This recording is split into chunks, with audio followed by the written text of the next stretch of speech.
हरियाणा के मेवात में वक्फ बोर्ड प्रशासक का मेवात पहुंचने पर फूल मालाओं से भव्य स्वागत किया गया। आपको बता दें कि हरियाणा वक्फ बोर्ड में वेतन के अलावा जितने भी काम पिछले करीब 1.5 साल से पेंडिंग पड़े हैं उन्हें आने वाले 2 महीनों के अंदर निपटा दिया जाएगा। मस्जिदों कब्रिस्तानों के अलावा मुस्लिम समाज के लोगों का कल्याण करने पर पूरा फोकस रहेगा। उक्त वक्तव्य हरियाणा वक्फ बोर्ड के नवनियुक्त प्रशासक पूर्व विधायक चौधरी जाकिर हुसैन ने पत्रकारों से बातचीत के दौरान कहा। चौधरी जाकिर हुसैन ने कहा कि पूर्व की सरकारों ने हरियाणा वक्फ बोर्ड का गठन अटका कर रखा है। जब यशस्वी मुख्यमंत्री मनोहर लाल ने हरियाणा वक्फ बोर्ड का गठन किया और कांग्रेस विधायक मामन खान को उसका सदस्य बनाया गया तो विधायक आफ्ताब अहमद ने पंजाब एवं हरियाणा हाई कोर्ट में याचिका डालकर काम पूरी तरह से ठप करवा दिया। उन्होंने यह भी कहा कि जैसे ही उनको प्रशासक बनाया गया तो बुधवार को ही नूंह से कांग्रेस विधायक चौधरी आफ्ताब अहमद एक बार फिर Punjab and Haryana high court पहुंच गए। लेकिन भाजपा सरकार सबका साथ, सबका विकास, सबका विश्वास की नीतियों के तहत काम करती है। चौधरी जाकिर हुसैन ने कहा कि प्रदेश के 36 बिरादरी के लोगों ने गुरुग्राम के राजीव चौक से तकरीबन 45 किलोमीटर दूर नूंह शहर तक उनका जिस तरह से भव्य स्वागत किया है, लोगों ने उनको पलकों पर बैठाया है, वह उनका एहसान कभी नहीं चुका सकते। चौधरी जाकिर हुसैन ने कहा कि प्रदेश के विकास पुरुष यशस्वी मुख्यमंत्री मनोहर लाल ने जो जिम्मेदारी उनके कंधों पर दी है उसे वे दिन रात मेहनत कर सफल साबित करने की कोशिश करेंगे। देखिए, जो अनुभूति मुझे हुई वो शब्दों में बयान नहीं की जा सकती कि हमारे यशस्वी मुख्यमंत्री माननीय श्री मनोहर लाल जी के आशीर्वाद से और भारतीय जनता पार्टी के शीर्ष नेतृत्व के आशीर्वाद से मुझे पहले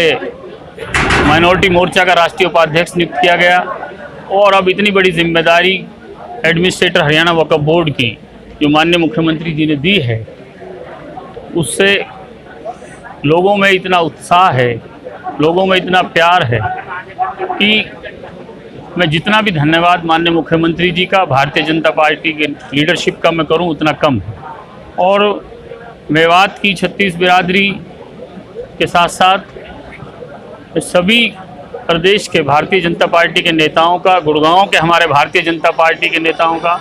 और पूरे प्रदेश से लोग स्वागत करने आए। इतनी गर्मी में, बारिश के बावजूद मैं सबका धन्यवाद करता हूं और सबको ये यकीन दिलाता हूं कि इससे मेरे अंदर और ऊर्जा और ताकत मिली है कि जो 36 बिरादरी की चौधर की जो पगड़ी लोगों ने बांधी है मरहूम चौधरी साहब तैयब हुसैन साहब के इंतकाल के बाद, और उस फ़र्ज़ को हमने किसी भी राजनीतिक भेदभाव से ऊपर उठ के हमेशा काम किया है। और हमने मेवात में हमेशा एक ही बात को, और मेवात से बाहर भी, क्योंकि चौधरी साहब MP भी रहे, मंत्री भी रहे और अब मुझे भी पूरे हरियाणा में और पार्टी के लिए पूरे देश में जाने का मौका मिलेगा। हमारा ये प्रयास होगा कि राजनीतिक बात से ऊपर उठ के हम सभी लोगों को साथ लेकर भलाई के जो काम हैं, उन्नति के जो काम हैं, जो मेवात के और जो बाकी हरियाणा के, उनको हम करने की बात करेंगे। वक्फ बोर्ड के लिए, वक्फ बोर्ड के कल्याण के लिए कि वक्फ बोर्ड के कल्याण में कि कोटला झील बनी 108 एकड़ की, माननीय मनोहर लाल जी ने 114 करोड़ रुपए इसके दिए। कोटला झील का 108 एकड़ का तालाब कि जिससे माड़व, कोटला, आकेड़ा, देहाना, गोहाना और इन सब गांवों को 24 घंटे सारे साल पानी मिलता। स्टे किसने करवाया? तो आफ्ताब अहमद विधायक ने, जब पूर्व विधायक था। आज तक लीडिंग चैनल नहीं बनी। सभी जानते हैं कि आज़ाद ने जो स्टे लिया वो आफ्ताब अहमद ने कराया, और नहीं तो आज कोटला झील कई हजार एकड़ में बन जाती। वक्फ बोर्ड में आपके सामने है, वक्फ बोर्ड में पिछले साल माननीय मुख्यमंत्री जी ने, पिछली सरकारों ने बोर्ड नहीं बनाया, माननीय मुख्यमंत्री जी ने सरकार में फौरन बोर्ड का गठन किया। और तो एक MLA मुसलमान को लेना होता है, सो जो हमारे विधायक हैं फिरोजपुर झिरका से, माननीय विधायक श्री मम्मन खां को उसके अंदर मेंबर लिया, क्योंकि कांग्रेस का ही बनना था। 3 विधायक हैं, मम्मन खां जी हैं, चौधरी मोहम्मद इलियास साहब हैं और श्री आफ्ताब जी हैं। और इस बात पे कि भाई उनको लिया, तो उन्होंने रिट डाल के आज 1.5 साल के तक हाई कोर्ट में उस काम को रुकवा दिया। वक्फ बोर्ड जो कब्रिस्तान, जो मस्जिदों के लिए, जो मुसलमान बेवाओं के लिए, मुसलमान बच्चों की पढ़ाई के लिए, जो इंजीनियरिंग कॉलेज जो 36 बिरादरी को पढ़ाई के लिए बना हुआ है, और जो कब्रिस्तानों की बाउंड्रियां हैं और जो सारी चीज़ हैं, उसको सारा काम रुकवा दिया। तो ये हमारे नूह के विधायक श्री आफ्ताब अहमद ने किया। और अब माननीय मुख्यमंत्री जी ने कि हाई कोर्ट ने जब उस ऑर्डर को क्वेश कर दिया, तो माननीय मुख्यमंत्री जी ने उसको काम को चलाने के लिए आपके सब लोगों के प्यार से,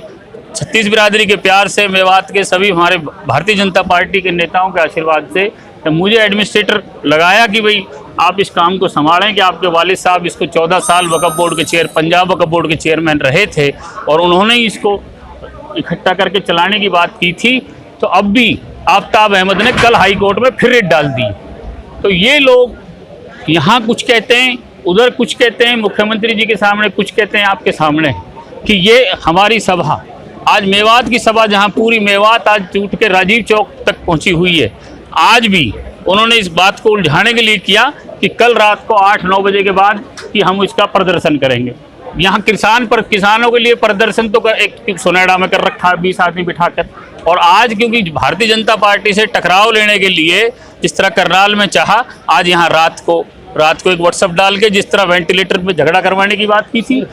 ये बात करी। तो भारतीय जनता पार्टी तो 36 बिरादरी की विकास की पार्टी है, कोई किसी चीज़ को खराब करने की नहीं है। हम इन